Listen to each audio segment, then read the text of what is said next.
Assalamualaikum warahmatullahi wabarakatuh. Hai teman-teman, apa kabar semuanya? Semoga kalian dalam keadaan sehat walafiat dan tetap semangat dalam menjalankan aktivitas sehari-hari.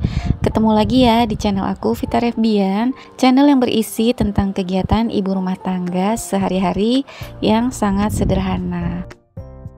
Alhamdulillah bisa share lagi ke teman-teman semua setelah beberapa hari ini aku vakum. Nah, untuk kegiatan hari ini aku mau food prep 3 harian. Tadi pagi aku udah belanja sayur dan beras. Untuk telur aku nggak beli ya teman-teman, karena masih ada sekitar setengah kiloan.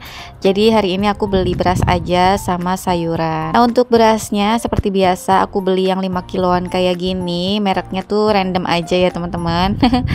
Merek apa aja yang penting lagi diskon gitu. Nah, untuk saat ini yang lagi diskon merek Raja Platinum. Biasanya merek ini di angka 75.000 ke atas ya, tapi kali ini aku beli di harga 72.500. Jadi lumayan banget, aku hemat sekitar 3 ribuan. Makanya langsung aja aku beli. Oke deh, ini lanjut aja ya. Aku mau spill untuk harga-harga sayurannya. Nah, di sini tuh aku udah beli bayam tadi 2 ikat harganya 4.000. Terus ada beli nugget assalam, itu harganya 12.000. Untuk harga tempenya 5 ribuan. Terus aku beli ikan tongkol iris 2 mika seperti ini, harganya 12.000 rupiah. Lanjut ya, ada pare sebungkusnya 5.000. Terus ada beli telur puyuh ya, sebungkusnya 10.000. Lanjut ada beli sayur lodeh sebungkusnya 5.000. Terus aku beli bawang merah seperempat harganya 7.000. Ada beli bawang putih sebungkusnya ini 4.000. Terus ada beli cabai merah juga, aku beli sebungkusnya ini 10.000, sama beli kara harganya 3.500. Dan tadi di awal aku beli sayap sebungkusnya 19.000 rupiah. Nah, itu aja belanjaan aku hari ini, dan total untuk semua belanjaan aku adalah 97.000 rupiah. Alhamdulillah untuk kali ini aku agak sedikit hemat. Mungkin dari perlaukannya ya teman-teman. Biasanya kan aku beli ada ikan basah gitu ya, tapi kali ini aku belinya ikan tongkol iris karena anakku yang kecil nih lagi suka banget ya sama ikan tongkol iris di balado gitu. Nah, terus juga aku belinya nugget ya, karena udah lama banget juga aku nggak makan nugget. Sebenarnya sih anak-anak udah kurang suka gitu sama nugget, tapi nggak apa-apa ya, mungkin kalau jarang-jarang dimasak mereka mau makan juga. BTW teman-teman lagi ngapain nih pas nontonin video aku? Boleh ya tulis-tulis di kolom komentar. Terima kasih banyak buat teman-teman yang sudah mau mengklik video aku dan nemenin kegiatan aku hari ini. Semoga kalian enjoy dan nontonin videoku sampai di durasi akhir ya. Sambil nyimak aku siangin sayuran, di sini aku mau sekalian share tips bagaimana mengelola keuangan yang berpenghasilan tidak tetap. Kenapa aku share tips ini? Karena aku yakin banget beberapa dari teman-teman mempunyai pasu yang berpenghasilan tidak tetap, sama seperti aku pribadi. Kebenaran suami aku juga usaha sendiri, jadi tidak bisa dipastikan berapa uang yang masuk per harinya, per minggu, bahkan per bulan. Karena orang usaha sama aja dengan orang jualan ya teman-teman. Kadang ada sepi, ada rame, ada tiba-tiba orderan masuk tinggi. Kadang gak jarang juga dalam perharinya itu tidak ada orderan sama sekali. Nah, di sini kita harus menganut sistem jaga-jaga ya teman-teman, dan lebih bijak lagi untuk menggunakan uang agar uang tersebut bisa kita gunakan dalam jangka waktu yang agak panjang. Nah, untuk lebih tepatnya lagi, simak tips dari aku 7 cara mengelola keuangan berpenghasilan tidak tetap. Langsung aja, yang pertama, catat semua penghasilan. Langkah awal yang perlu kita lakukan untuk mengelola keuangan adalah dengan mencatat semua penghasilan yang diterima. Dengan demikian, kamu bisa mengidentifikasi berapa rata-rata penghasilanmu setiap bulannya. Hitung juga berapa rata-rata penghasilan harian yang kamu dapatkan. Kemudian kamu bisa memperkirakan berapa budget yang bisa digunakan untuk memenuhi kebutuhan sehari-hari. Penghasilan yang cenderung naik dan turun memang tidak dipastikan. Pilihlah nominal terkecil sebagai patokannya. Sebagai contoh, penghasilanmu rata-rata 3-6 juta per bulan. Berarti sekitar 100.000 sampai 200.000-nya per hari.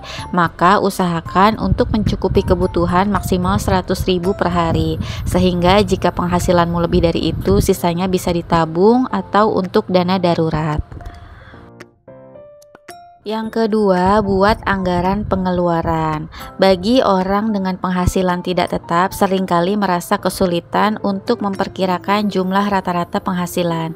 Nah, ini dia satu alasan kenapa aku belum bisa mencoba memulai budgeting ya teman-teman. Padahal banyak sekali tips yang menyarankan agar kita selalu membuat budgeting, agar kita bisa mengelola keuangan kita sendiri. Tapi walaupun penghasilan tidak tetap, kita bisa membuat pengeluaran rutin yang relatif tetap setiap bulannya. Pengeluaran ini mencakup kebutuhan pokok yang tidak terlalu terpengaruh oleh naik dan turunnya penghasilan kita.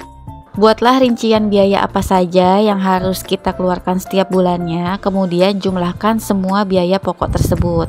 Jumlah inilah yang menjadi acuan berapa minimal penghasilan yang harus kita dapatkan. Jika jumlah minimal penghasilan tidak tercapai, terpaksa kita harus menggunakan uang tabungan untuk mencukupi kebutuhan pokok tersebut. Oleh karenanya, sangat penting untuk memiliki tabungan yang bisa digunakan saat situasi defisit tersebut atau yang biasa kita kenal dengan dana darurat. Tips yang ketiga, kuatkan tekad untuk menabung.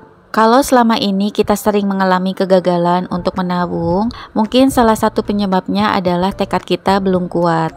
Tentu akan ada alasan untuk tidak menabung, seperti penghasilan selalu terasa kurang, mumpung ada diskon sehingga belanja berlebihan dan lain-lain. Padahal pada dasarnya setiap orang bisa menabung berapapun penghasilannya. Kita bisa menjumpai sendiri bukti nyata di sekitar kita. Tentu ada orang yang penghasilannya terbilang kecil tapi bisa tetap menabung.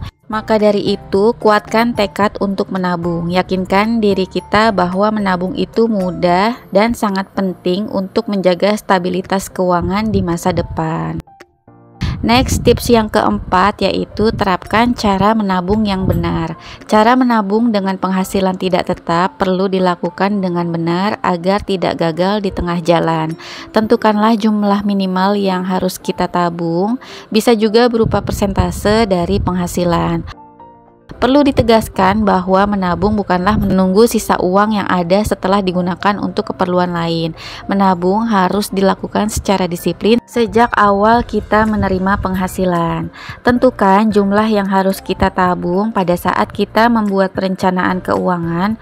Mulailah dari nominal kecil yang tidak memberatkan. Yang penting kita melatih kebiasaan menabung terlebih dahulu. Selanjutnya kita bisa menambah target tabungan kita sesuai dengan penghasilan dan kebutuhan yang ada.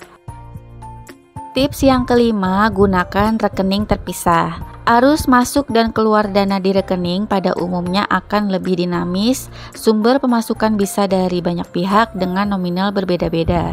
Tentu akan lebih membingungkan jika kita hanya memiliki satu rekening saja.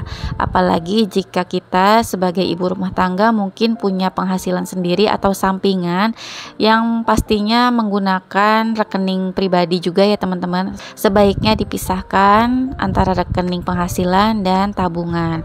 Cara mengatur keuangan penghasilan tidak tetap yang perlu kita lakukan adalah menggunakan rekening terpisah. Setidaknya kamu memiliki rekening khusus untuk menerima pemasukan sehingga kamu juga bisa cek mana proyek yang telah dibayar dan mana yang belum.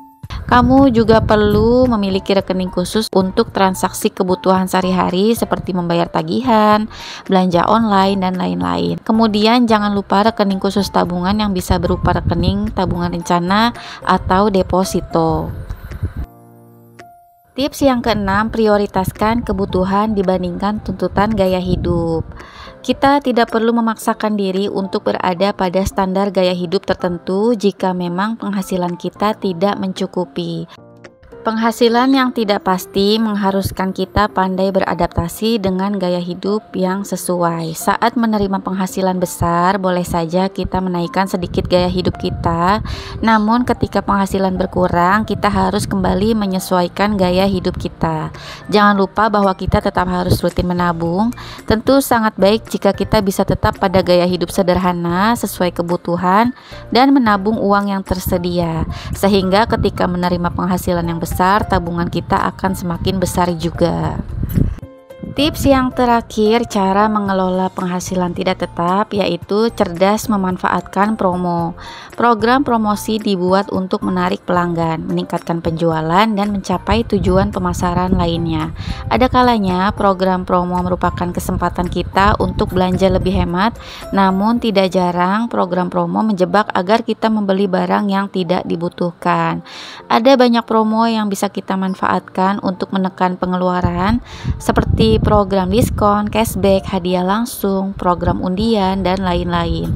Pastikan kita membaca semua syarat dan ketentuan yang berlaku, serta hanya membeli barang yang memang benar-benar dibutuhkan. Jadi tetap berhati-hati dengan program promo ya teman-teman, karena bisa juga menjebak dan bisa juga menghemat pengeluaran kita. Nah, itu aja tips dari aku, dan gak terasa videoku juga sudah di penghujung. Terima kasih banyak buat teman-teman yang sudah nemenin sampai di durasi akhir. Mohon maaf jika banyak kekurangan, semoga bermanfaat. Sampai ketemu lagi ya di video aku berikutnya. Wassalamualaikum, bye.